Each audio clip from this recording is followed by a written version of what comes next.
Capítulo 37. Prestar juramento. Vi que alguns dos filhos de Deus têm cometido um erro no que respeita a prestar juramento, e Satanás se tem aproveitado disto para os oprimir e deles tirar o dinheiro de seu Senhor. Vi que as palavras de nosso Senhor, de maneira nenhuma jureis, não se referem ao juramento judicial. Seja, porém, o vosso falar sim, sim, não, não, porque o que passa disto é de procedência maligna.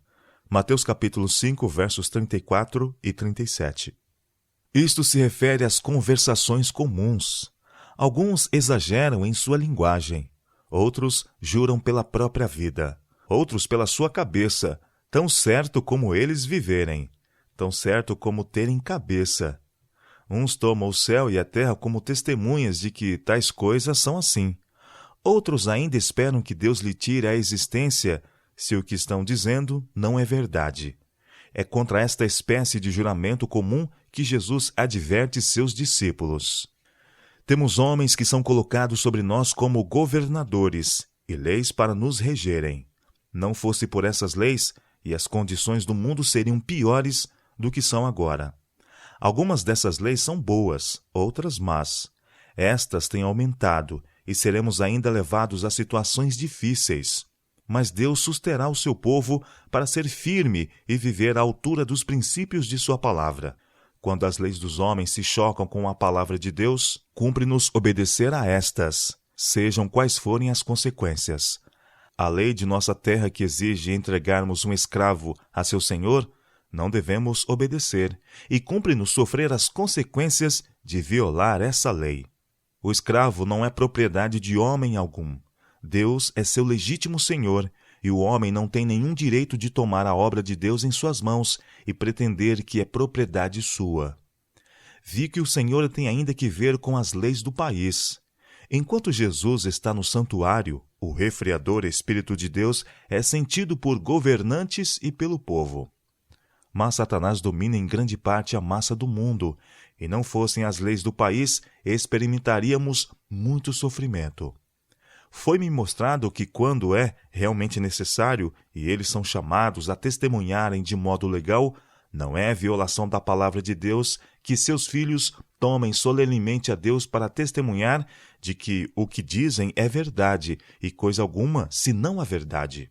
Não é violação da palavra de Deus que seus filhos tomem solenemente a Deus para testemunhar de que o que dizem é verdade, e coisa alguma senão a verdade. O homem é tão corrupto que são feitas leis para lhe lançarem a responsabilidade sobre a própria cabeça. Alguns homens não temem mentir aos seus semelhantes, mas foram ensinados, e o refreador Espírito de Deus os impressionou, no sentido de ser coisa terrível mentir a Deus. O caso de Ananias e Safira, sua esposa, é-nos dado como exemplo. A questão é levada do homem para Deus, de maneira que, se alguém der falso testemunho, não faz para o homem, mas para o grande Deus, que lê o coração e conhece em todos os casos a exata verdade. Nossas leis consideram grave crime o juramento falso. Deus, muitas vezes, fez cair juízo sobre os que juram falsamente, e ainda quando o juramento estava em seus lábios, o anjo destruidor o abateu. Isso se destinava a aterrorizar os malfeitores. Vi que, se existe na terra alguém que possa coerentemente testemunhar sob juramento, esse é o cristão. Ele vive à luz do semblante de Deus. Ele se fortalece com sua força. E quando questões de importância têm de ser resolvidas por lei, ninguém pode apelar para Deus com tanta justiça como o cristão. Ordenou-me o anjo que notasse que o próprio Deus jura por si mesmo. Jurou ele a Abraão, a Isaque e a Davi. Deus requeria dos filhos de Israel um juramento entre homem e homem. Jesus submeteu-se ao juramento na hora de seu julgamento. Disse-lhe o sumo sacerdote: Conjuro-te pelo Deus vivo que nos digas se tu és o Cristo, o Filho de Deus. Jesus respondeu: Tu disseste. Mateus capítulo 26, versos 63 e 64. Se Jesus, em seus ensinos aos discípulos, se referisse ao juramento judicial, ele teria reprovado o sumo sacerdote e ali mesmo reforçado os seus ensinos para o bem de seus seguidores que se achavam presentes. Satanás tem se agradado com o fato de alguns considerarem o juramento sob um prisma falso, pois isso lhe tem dado oportunidade de oprimi-los e tirar-lhes o dinheiro de seu senhor.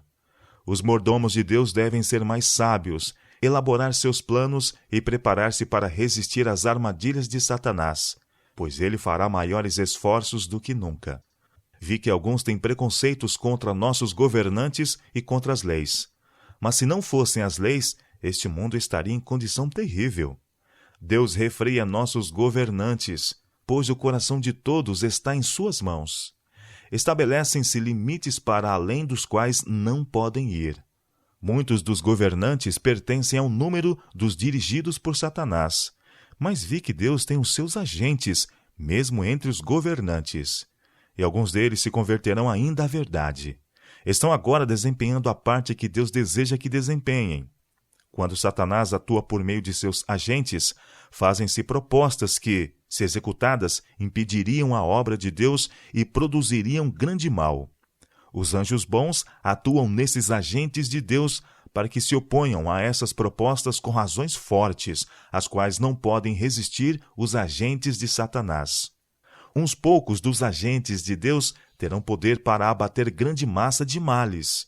Assim a obra prosseguirá, até que a terceira mensagem tenha realizado a sua obra, e por ocasião do alto clamor do terceiro anjo, esses agentes terão oportunidade de receber a verdade, e alguns deles se converterão, e atravessarão com os santos o tempo de angústia. Quando Jesus deixar o Santíssimo, seu espírito refreador será retirado dos governantes e do povo. Serão deixados ao controle dos anjos maus. Então serão feitas, por conselhos e orientação de Satanás, leis que, se não fosse muito breve o tempo, nenhuma carne se salvaria.